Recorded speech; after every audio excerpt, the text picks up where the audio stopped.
sun tells you what temperature the sun is. When it was filmed, look at the little blocks down there in the lower left corner. That's us. That little blue marble is the Earth. Gives you that, this is kind of, and then tells you some more dope on it over there. But this is something to get lost at and look at for a few minutes after the tour is over. Keep on going, guys.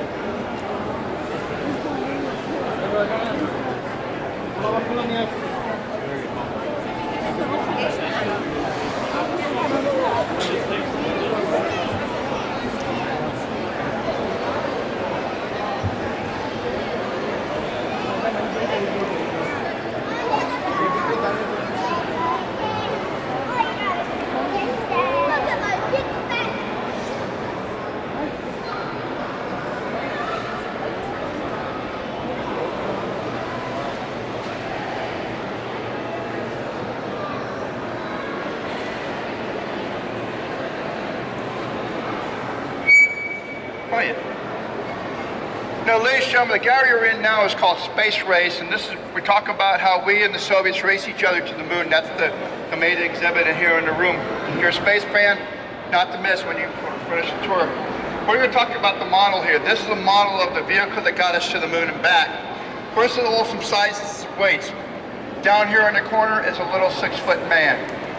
What you just walked by, that big barrel, which is Skylab, our first space station in space in the 1970s, that's this right here on the model.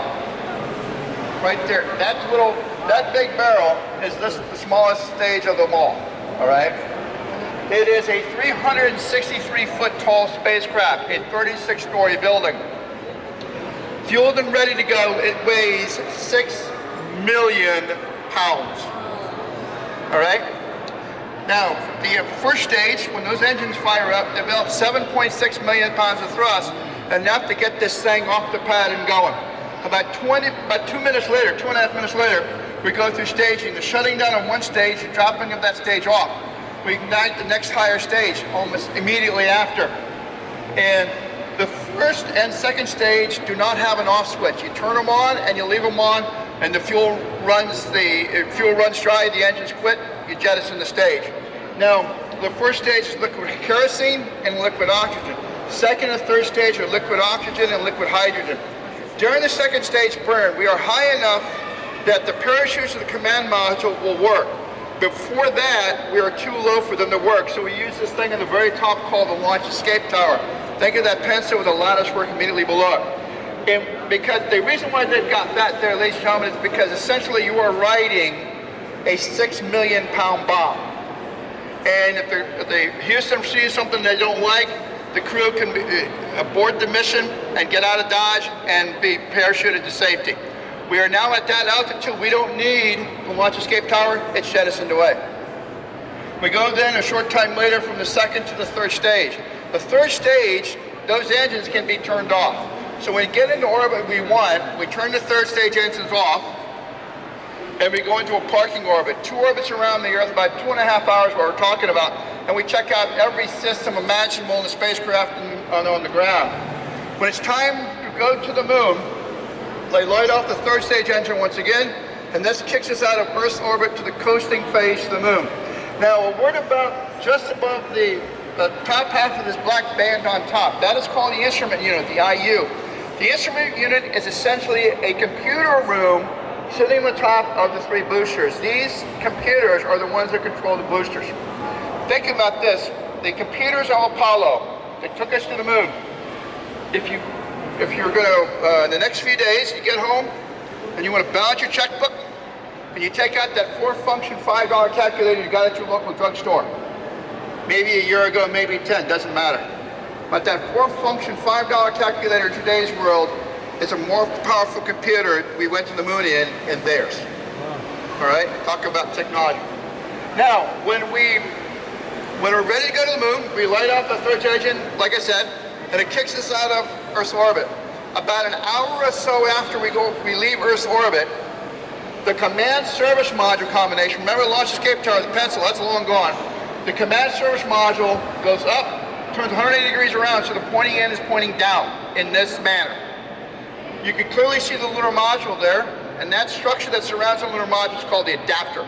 There's actually 4 pieces there that are held together by explosive bolts. The bolts go boom, the panels go away. There's a lunar module that's sitting there. Command module turns around, goes up, and pulls the lunar module out. So about 5 hours after launch, we have gone from a 36-story building to just command service and lunar module combination. Now let us switch our scale from all this. If you turn around, look over your left shoulder, you clearly see this barrel here. This is the United States and the American flag on it. That's the service module. The command module is that big gumdrop looking thing. Now you see the spacecraft here with the two spheres and the green spacecraft. Forget about all of that. Take the lunar module I just showed you in the other room and put the 4-foot pads of the lunar module in the other room firmly against this granite wall here. All right?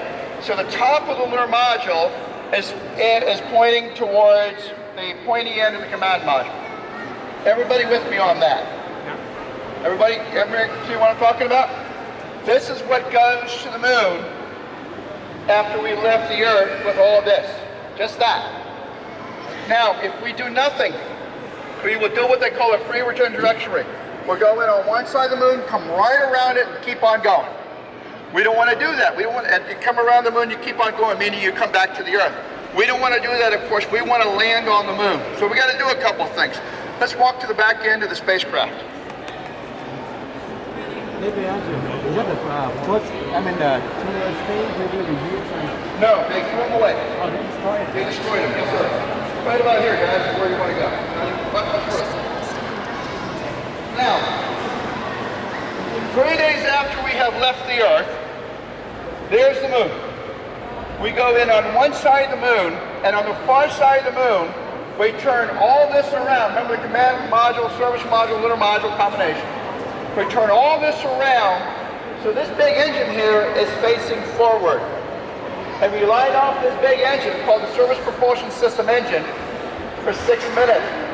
Because if we don't, we're going so fast, moon's gravity can't capture the spacecraft, which is what we want to do. And we'll just keep running, it'll come right around. So we got to slow up for the gravity of the moon to catch us, which is about 6-minute burn, a 6-minute running of the engine. This drops us into an elliptic orbit around the moon. Not good enough. So on the far side of the moon again, one orbit later, we light off this engine for 4 minutes. This drops us into that 50-mile or so circular orbit around the moon. About 24 hours later is when the command service module, lunar module combination separate and they go back to and they land on the moon like we described previously next door. So when it's time to come home, they meet up with the lunar module meets up with the command module like I described. Everything going back to the Earth goes in this thing, everything they don't need goes into that.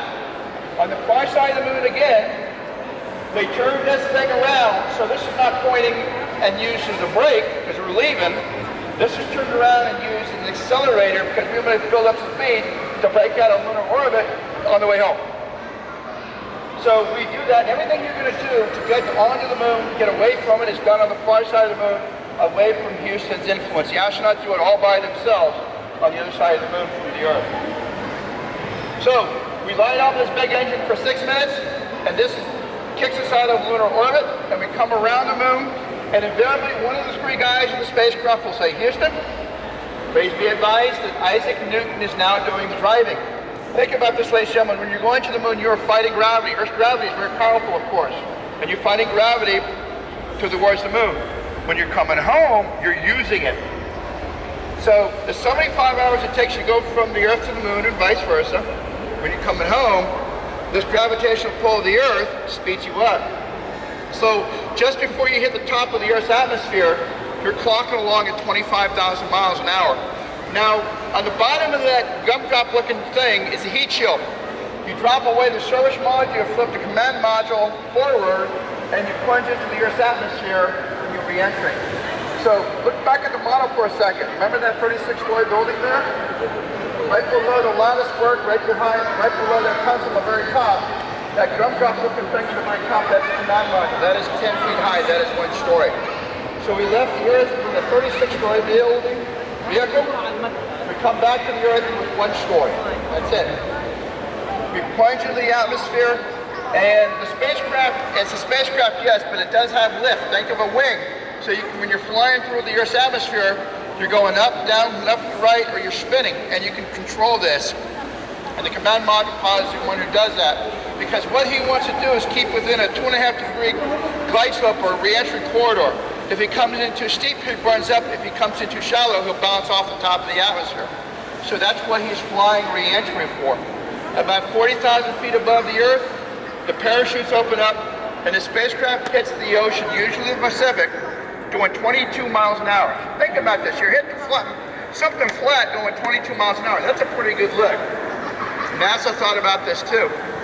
If you imagine that spacecraft right there, the command module, and the ocean is the carpet, and there you're sitting on this couch.